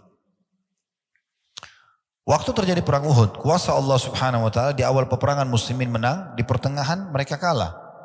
Waktu mereka kalah, Allah Subhanahu wa taala menurunkan Al-Qur'an setelah perang Uhud. Walaqad kuntum tamannawna al-mauta min qabl faqad ra'aitumuh. Katanya, ya, begitu terjemahan ini mungkin dari saya supaya mudah difahami ya. Awalnya pengen mati syahid semuanya. Ini mati sekarang depan mata kalian sudah lihat. Mana buktikan? Jadi memang begitu. Memang kalau mau mati, mau dapat syahadah, ya harus mati terbunuh. Dan mamanya terbunuh ya sudah, korbanin semuanya. Tetapi memang obatnya adalah mereka hanya merasakan sakit seperti dicubit. Dan orang yang dipenggal lehernya, yang kena bom tidak lagi mengatakan aduh kepala saya sakit, aduh saya panas kena bom, nggak ada lagi. Karena orang mati cuma merasakan satu, sakaratil maut, proses pencabutan ruh. Orang beriman mudah, orang kafir susah. Selesai, sesederhana itu kok. Jadi tidak perlu takut mati. Ada kisah yang luar biasa dari Anas bin Nadhr tadi yang saya sempat singgung. Beliau waktu pasukan muslimin di perang Uhud mulai terpukul mundur, kalah, dan Ibnu Qami'ah, seorang tokoh Quraisy, dia membunuh Mus'ab bin Umair, pemegang benderanya muslimin. Dan kebetulan karena Mus'ab ini orangnya mirip sekali sama Nabi, putih, tinggi badannya, postur tubuhnya, rambutnya mirip sekali, dan pemegang bendera muslimin. Maka Ibnu Qami'ah bunuh Mus'ab bin Umair, mati syahidlah beliau radhiyallahu anhu. Kemudian dia menyebarkan kalau saya telah membunuh Muhammad. Berita tentang matinya Nabi Muhammad SAW ini seperti virus di tengah-tengah pasukan muslimin. Sampai Umar bin Khattab saja, laki-laki yang sangat perkasa, pemberani, dengan Sa'ad bin Mu'ad radhiyallahu anhu yang pada saat meninggal setelah perang Khandaq, Nabi SAW mengatakan goncang arsy-Nya Allah dengan meninggalnya Sa'ad. Ini luar biasa orangnya. Dua orang ini pun karena termakan isu tadi, Nabi SAW terbunuh, mereka meletakkan pedang mereka ke bawah, ke tanah. Lalu kemudian mereka pun menunggu apa yang terjadi. Di awal-awal Islam Nabi SAW sudah terbunuh. Maka lewat Anas bin Nadhr di hadapan Umar dan di hadapan Sa'ad bin Mu'ad. Pasukan muslimin sudah terpukul mundur, banyak korban, dan Umar sendiri sudah duduk di tanah sama Sa'ad. Di depan Umar itu, sedikit agak jauh ada 2.800 pasukan Quraisy yang kembali ke medan perang dan meninggikan kembali bendera mereka. Maka Anas lewat, dan Anas ini kebetulan tidak hadir di perang Badar. Dan dia mengatakan, pertemuan pertama Rasulullah SAW dengan Quraisy, pertumpahan darah, peperangan, saya tidak hadir. Kalau terjadi lagi yang kedua kali, saya akan perlihatkan kepada Allah yang terbaik dari saya. Maka betul 1 tahun kemudian terjadi perang Uhud. Dan Anas menunjukkan betul-betul luar biasa keimanannya. Dia mengatakan apa? Ya, dia lewat, kemudian Umar datang. Umar mengatakan, hai Anas, kamu kemana? Kata Anas, saya mencium bau surga di Uhud. Di depan mata musuh, tinggal serang-serangan, saya tertusuk masuk surga, hitungan detik. Maka kata Umar, tapi Rasulullah SAW sudah mati terbunuh. Maka Anas mengucapkan kata-kata yang membangkitkan kembali semangatnya Umar dan Sa'ad. Dia mengatakan, kalau Rasulullah SAW sudah terbunuh, maka bangunlah dan terbunuhlah bersamanya. Kata Umar, kata-kata ini betul-betul mengingatkan kepada kita atau kepada kami, bahwasanya betul ya, kenapa kita harus tinggal diam? Kenapa putus asa? Ayo baju berperang. Setelah terjadi perang Uhud, kata Umar menceritakan kisah ini kepada Nabi SAW, ya Rasulullah, saya dengan Sa'ad berusaha mengejar Anas, kami tidak mampu. Karena cepatnya dia melejit ke musuh dan dia melawan sendiri. Dan tadi dalam riwayat dikatakan, waktu selesai perang Uhud tidak ditemukan potongan tubuhnya kecuali jarinya saja. Dicabik-cabik oleh 2.800 musuh. Itu luar biasa. Bagaimana kekuatan mereka dalam masalah ini. Mungkin kalau kita ingin korek teman-teman sekalian, kisah seperti ini banyak sekali ya. Namun ada satu kisah yang saya ingin tambahkan. Tentu ada kisah yang pernah kami sampaikan, pertandingan duelnya Ali bin Abi Thalib dengan Amr bin Wud dalam perang Khandaq. Kemudian juga banyak kisah-kisah Zubair ya, dengan tokoh-tokoh kesatrianya Yahudi di Khaybar ya. Banyak sekali kisah-kisah yang luar biasa, heroik sekali gitu ya. Kalau kita ingin bahas ini mungkin banyak sekali memakan waktu. Tetapi teman-teman sekalian, saya coba datangkan sekarang kisah selain sahabat. Mungkin ada yang mengatakan sahabat ya hidup bersama Nabi dan seterusnya. Oke, ada generasi setelahnya, tabi'in. Ada seseorang tadinya kafir, orang Persia. Namanya Rafi' ibn Mahran, julukannya Abul Aliyah. Orang ini teman-teman sekalian tumbuh dalam keadaan penyembah api di Persia.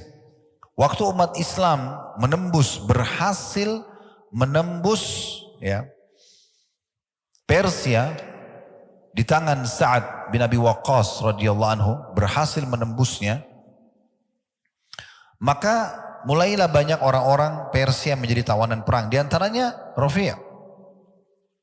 Lalu kemudian dia lihat muamalahnya kaum muslimin. Bagaimana umat Islam sangat santun, sangat baik.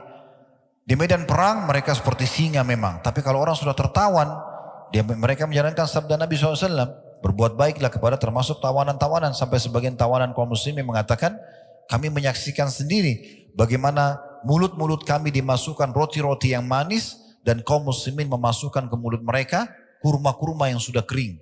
Saking kita disuruh buat baik pada tawanan. Akhirnya dia masuk Islam. Tapi waktu dia masuk Islam, dia bukan main-main. Dia tahu pondasi dasar Islam ini adalah keimanan. Maka dia mulai menghafal Al-Quran, dia mulai menghafal hadis-hadis Nabi SAW dari orang kafir, ya, masuk iman dalam hatinya sampai menjadi ulamanya tabi'in. Abul Aliyah sampai dalam ilmu hadis dikenal dengan sanad emas. Abul Aliyah kemudian sahabat Nabi lalu Rasulullah SAW. Tadinya orang ini mengambil ilmu dari para tabi'in. Dan beliau tabi'in sendiri. Lalu beliau berkata pada dirinya sendiri, saya kenapa harus belajar dari tabi'in? Kenapa saya tidak belajar dari sahabat langsung? Mulailah dia nukil belajar dari, dan dia sempat mendapati Abu Bakar di akhir hidupnya. Kemudian juga datang di masa Umar dan mulai belajar dari Abdullah bin Abbas, Abdullah bin Umar, Anas bin Malik, ya, Samurah bin Jundub dan banyak sekali sahabat-sahabat Nabi yang lain dan menjadi murid-murid utamanya. Tapi jelas teman-teman sekalian, kalau kita ingin korek kisahnya dari awal ini panjang lebar. Saya akan buat satu serial. Alhamdulillah kita sudah buat serial Sahabat Tabligh Akbar. Kita juga sekarang sudah mulai masuk ke serial 25 Nabi dan Rasul. Kami juga akan masuk nanti di serial para tabi'in. Dan kita akan lebih rincikan biografi dan seterusnya. Tapi Saking orang ini betul-betul tulus dan dia ingin memenuhi hatinya dengan keimanan, maka yang terjadi adalah Allah murahkan dia, Allah berkahi hidupnya. Dia belajar, dia terus terapkan ilmunya sampai dia betul-betul sampai pada level memahami ilmu agama ini yang mungkin tidak umum orang fahami di masa itu saja. Di antaranya dinukil sebuah kisah, pernah ada satu orang temannya atau muridnya melihat dia selesai wudhu. Berjatuhanlah air wudhu itu dari wajahnya, dari tangannya. Ya. Kemudian dia selepas wudhu mau masuk di masjid, orang ini mengatakan pada Abu Aliyah, Inna Allah yuhibbut tawabin yuhibbul mutatahirin. Allah itu suka sekali dengan orang yang suka bertaubat dan orang yang bersuci. Yang dia fahami bersuci di sini dengan air. Maka Abu Aliyah mengatakan, wahai saudaraku, yang dimaksud dengan mutatahirin bukan bersuci dengan air, tetapi seseorang mensucikan dirinya dari dosa-dosa dengan ketakwaannya, dengan kepatuhannya kepada Allah Subhanahu wa taala. Dan dia menyebutkan banyak sekali kata-kata hikmah. Di antaranya karena dalamnya imannya dan dia bagaimana terus mendalami ilmu agama ini sampai akhirnya hikmahnya dinukil. Dia mengatakan, "May yu'min billahi hadahu." Siapa yang beriman pada Allah pasti Allah akan kasih petunjuk. Asal dia sempurnakan imannya dalam hati, apa saja yang dia butuh akan diberikan petunjuk. Ya. Wa misdaqu dzalika qauluhu ta'ala wa may yu'min billahi yahdi qalbah. Dan pembenaran terhadap apa yang saya ucapkan adalah firman Allah Subhanahu wa taala, siapa yang beriman kepada Allah, memaksimalkan imannya dalam hatinya kepada Allah, Allah akan berikan petunjuk pada hatinya. Apa saja yang sedang dihadapi ada solusinya. Itu disebutkan dalam surah Taghabun, surah nomor 64 ayat 11. Lalu dia bilang lagi, wa man tawakkala 'ala Allahi kafahu. Dan siapa yang menyerahkan hasil usahanya kepada Allah, Allah akan jadi pencukup baginya. Wa misdaqu dzalika qauluhu ta'ala, dan yang membenarkan apa yang saya ucapkan adalah firman Allah Subhanahu wa taala, wa may yatawakkal 'ala Allahi fahuwa hasbuh. Surah Talaq surah nomor 65 ayat 3. Siapa yang bertawakal kepada Allah, ikhtiar dulu kemudian dia serahkan usahanya kepada Allah, maka pasti Allah akan jadi pencukup baginya.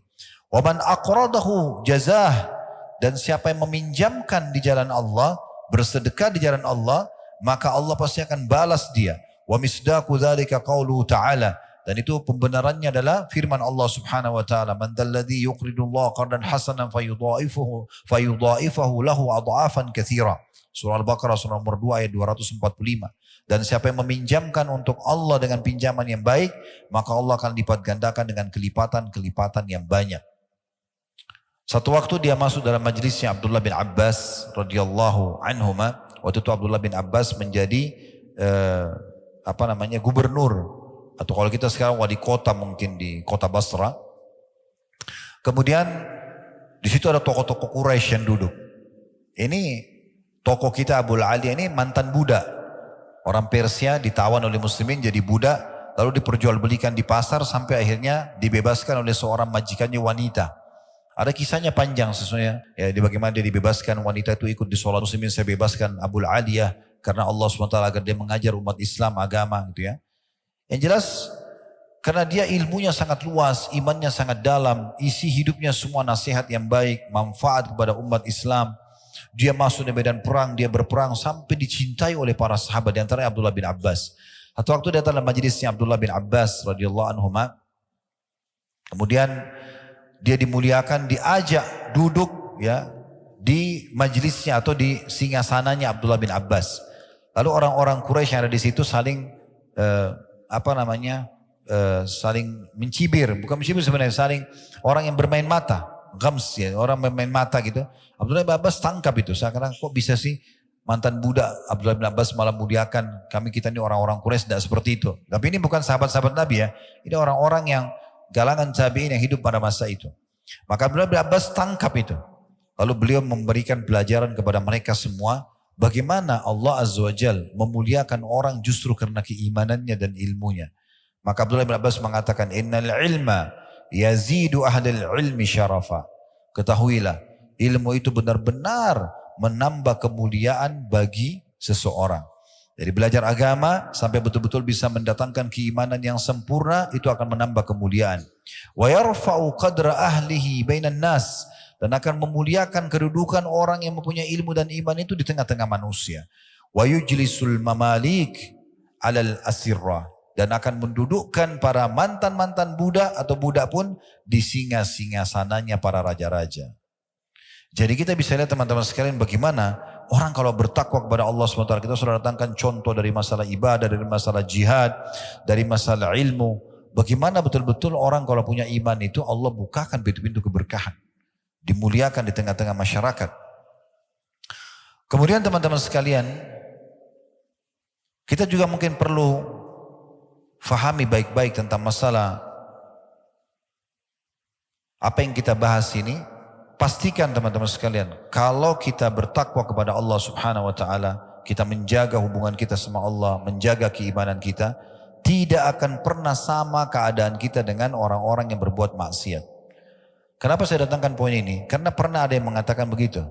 Ustadz, kita kan orang muslim, beriman kepada Allah, tapi kenapa banyak orang di antara kita yang miskin, yang susah, ya, belum dibukakan pintu rezeki. Lalu kemudian dia membandingkan dirinya dengan tetangganya yang non muslim. Lalu saya mengatakan, jawaban saya dua. Yang pertama, antum harus fair dan adil.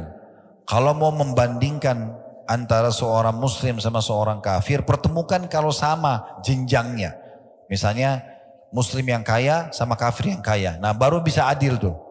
Jangan pertemukan antara muslim yang kaya, kafir yang kaya sama muslim yang miskin. Itu nanti antum membandingkan seperti itu. Dan pertemukan juga muslim yang miskin sama kafir yang miskin. Nah itu baru adil. Ya, karena kita tidak bisa membandingkan karena memang ekonominya berbeda. Sebagaimana juga kita tidak bisa bandingkan jenjang pendidikan orang yang berbeda. Ini tidak adil namanya. Gitu kan? Kalau kita pertemukan yang kaya sama kaya, kita akan temukan yang muslim jauh lebih banyak keberkahan hidupnya. Dan yang miskin juga sama miskin, kita akan temukan si muslim jauh lebih bahagia. Saya pernah kedatangan seorang jemaah kami, kebetulan dia ikut sama travel kami waktu itu umrah, sudah meninggal rahimahullah, beliau dari Lombok, seorang pengusaha waktu itu. Datang ke restoran kami di Jakarta, dia bawa temannya orang Chinese, non muslim, Katolik, partner bisnis dia. Kemudian ngobrol-ngobrol di restoran. Begitulah seperti biasa kalau seorang jemaah ketemu sama ustadz, tanya masalah hukum macam-macam, keluarga, masalah bisnis, masalah segala macam, dan saya jawab. Sementara yang Katolik ini menyaksikan kami berbicara dan diskusi gitu. Setelah selesai teman ini bertanya, rahimahullah beliau sudah meninggal. Tiba-tiba yang Katolik ini mengingatkan saya, dia bilang begini, Ustaz, saya boleh bertanya juga enggak? Saya bilang boleh silakan, tapi saya akan jawab sesuai dengan agama Islam. Dia bilang enggak apa-apa Ustaz, karena apa yang teman saya tanya ini, saya juga alami. Jadi masalah-masalah apa tadi? Masalah penipuan atau masalah hukum-hukum yang bagaimana supaya maju usahanya, harus ada kejujuran, modalnya halal dan segala macam. Bagaimana membahagiakan istri, bagaimana haknya mereka. Sebenarnya saya juga butuh itu. Jadi jangan pikir teman-teman orang-orang kafir itu dalam kondisi, oh mereka tuh kafir tapi mereka enak-enak saja. Perhatikan ini sebuah statement yang menarik ya, yang harus kita fahami baik-baik. Hadis Nabi SAW, hadis ini mulia sekali. Hadis ini diriwayatkan Imam Ahmad dengan sanad sahih. Inna Allah azza wa jalla yu'ti dunya man yuhib wa man la yuhib. Sesungguhnya Allah itu akan memberikan dunia ini kepada siapa yang dicintai dan tidak dicintai. Karena tidak ada nilainya dunia itu, ya.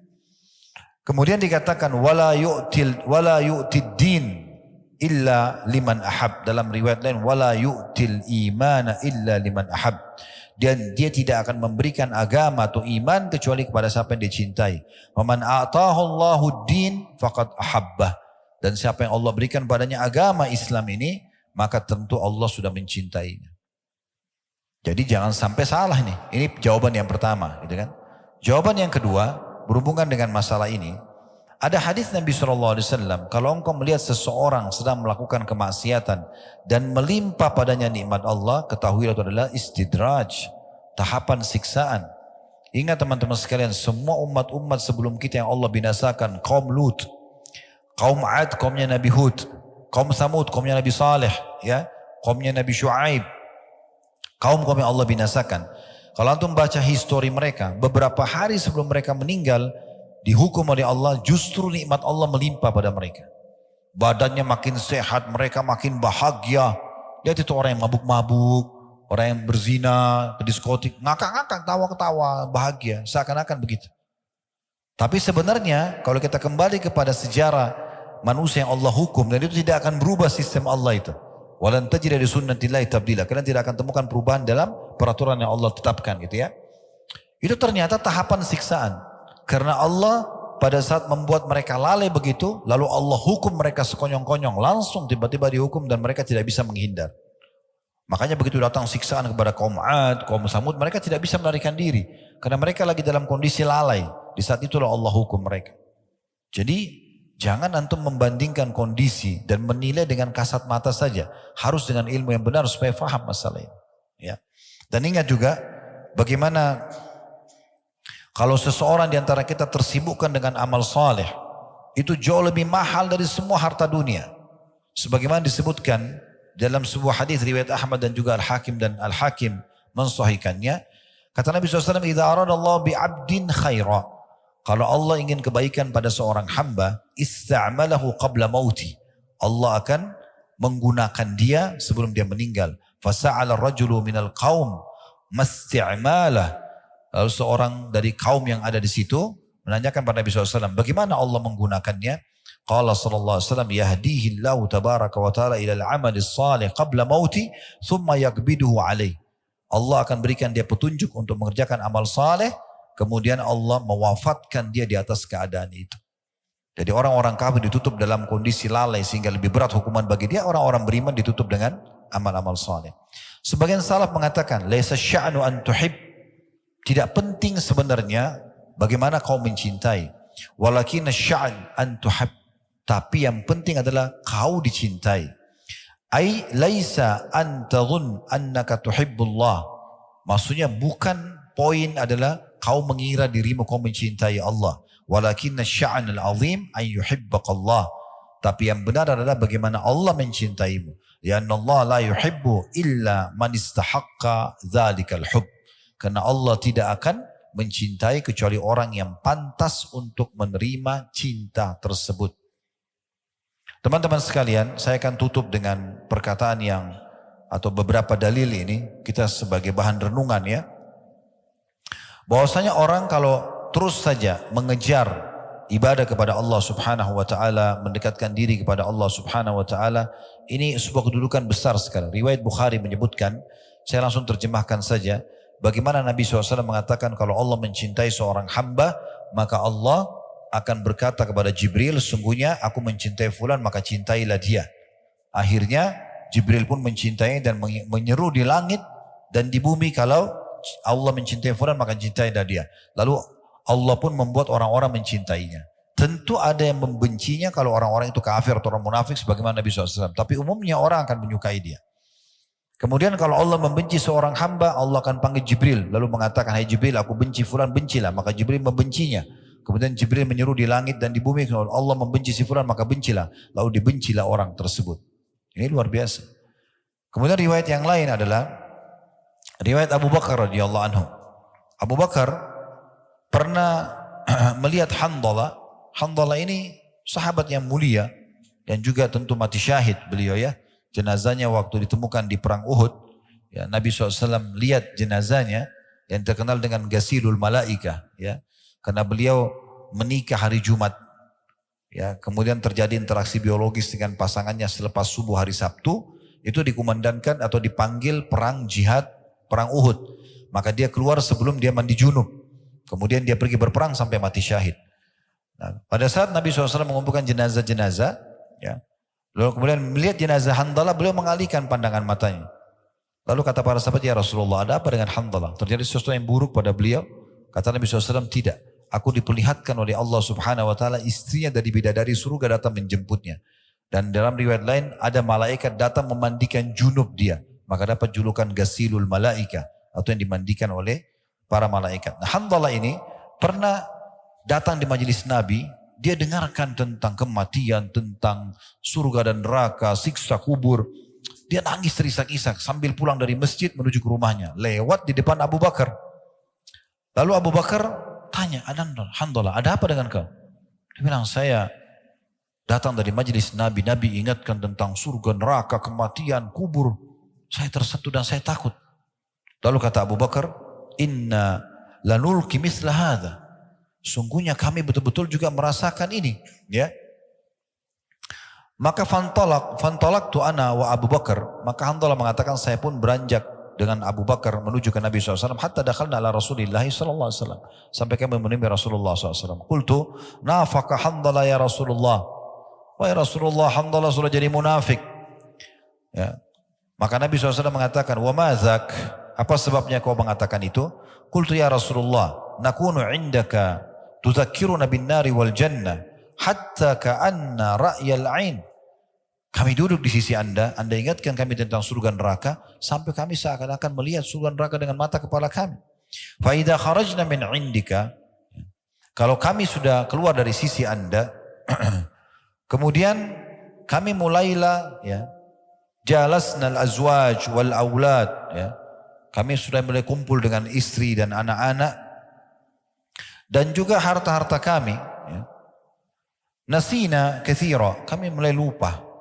Faqala sallallahu alaihi wasallam, maka Nabi SAW mengatakan, walladzi nafsi biyadi, demi zat yang jiwaku dalam genggamannya, maksud demi Allah, in law tadumuna ala ma taqumuna indi. Kalau seandainya kalian coba mempertahankan iman kalian seperti waktu kalian sedang duduk di sisiku, betul-betul yakin itu Allah ada, hati kalian penuh dengan iman, surga seperti depan mata dan ingin mengejarnya dengan amal soleh ke amal soleh yang lain, neraka seperti depan mata sehingga takut sekali berbuat dosa, kalian jaga itu. Kemudian dikatakan oleh Nabi SAW, kalian jaga seperti kalian di sisiku, ya. La safahatkumul malaikatu ala furushikum. Maka pasti malaikat-malaikat akan datang dan menyalami kalian di ranjang-ranjang kalian. Wa fiturukikum, dan di jalan-jalan kalian. Walakin ya Hanzalah sa'atun wa sa'ah. Tapi hai Hanzalah, memang sekali ini dan sekali itu. Maksudnya adalah, yang kita ingin titik beratkan teman-teman sekalian di sini, bagaimana Nabi SAW menitik beratkan. Kebanyakan orang fahami hadis ini sebagai penutup ya. Bagaimana orang banyak memahami, oh kata Nabi SAW, Hanzalah sesaat-sesaat. Sehingga mereka, saya sering dengar ikhwah bilang gitu ya. Kan ada hadis Hanzalah sesaat-sesaat, maksudnya ya sekali kita tambah iman kita, sekali mungkin kita juga lemah gitu ya. Mereka lupa potongan awal hadis ini. Ini yang harus digarisbawahi. Kata Nabi SAW, bersumpah atas nama Allah, andai saja kalian pertahankan itu. Semangat untuk ibadah dengan penuh keyakinan Allah sedang melihat, Allah sedang menilai, mengawasi dan surga depan mata. Kalau saya mati nih dalam keadaan beribadah saya akan masuk surga. Kalau saya mati dalam keadaan kafir atau berbuat dosa akan masuk neraka. Kalau dipertahankan, malaikat akan datang menyalami kalian. Mungkin tidak masuk akal kita. Karena banyak orang tidak masuk di akalnya, dia tidak jadikannya sebagai pegangan. Padahal sebenarnya itu yang Nabi ingin titip pesankan. Kalau kau jaga Hanzalah, malaikat akan datang menyalami kalian. Di jalan-jalan kalian, di ranjang-ranjang kalian, maksudnya menolong kalian dengan caranya. Salah satu maknanya di sini adalah kalau pernah dengar tentang keutamaan masjid ya. Jadi jangan teman-teman tinggalkan masjid bagaimanapun keadaannya kecuali darurat sekali. Sholatnya terutama ya. Karena kata Nabi SAW dalam hadis yang disahihkan oleh Al-Mundhir dalam Targhib wa Tarhib beliau dan disahihkan oleh Syekh Albani, bahwasanya masjid itu memiliki pasak-pasak. Itulah para pengunjungnya ya. Kalau mereka sakit, maka malaikat menjenguk mereka. Dan kalau mereka butuh bantuan, malaikat membantunya. Memang tidak nampak depan mata kita malaikat itu. Tapi datang bantuannya. Salah satu cara mengimani keadaan malaikat seperti apa kira-kira? Perhatikan hadis Nabi SAW. Kalau seseorang terbangun tengah malam, kita semua bisa rasakan itu. Maka pendampingnya dari malaikat akan mengatakan, sholatlah. Pernah nggak antum bangun tengah malam, ada perasaan bisikan dalam hati mau sholat? Itu dari malaikat. Kita imani mereka berada begitu. Ada masjid lagi dikumandangkan azan hayya 'alas shalah, ada dalam hati mau sholat. Ada orang miskin, ada hati dalam hati bisikan suruh bantu. Itu dari malaikat semua. Mereka mengingatkan kita kebaikan-kebaikan. Nanti pendampingnya, qarinnya dari syaitan akan mengatakan tidurlah malam masih panjang. Memang tidak nampak, tapi ada kenyataannya, gitu kan? Nah seperti itulah. Jadi yang kita titik beratkan sekarang secara tazkiyatun nafs, musyid jiwanya adalah bagaimana kita ambil potongan pertama hadis, yaitu mempertahankan keimanan kita. Antum harus merasa teman-teman sekalian, mempertahankan iman antum, ibadah antum pada Allah ini lebih mahal dan lebih butuh daripada makan pada saat lapar, tidur pada saat ngantuk, obat pada saat sakit, lebih penting. Sehingga jangan dijual urusan akhirat kita ini, iman kita ini dengan urusan dunia. Kita jual hanya karena mau transaksi jual beli, hanya karena suka dengan seorang wanita, hanya karena suka dengan seorang laki-laki, lalu meninggalkan agama, lalu meninggalkan perintah dan segala macam.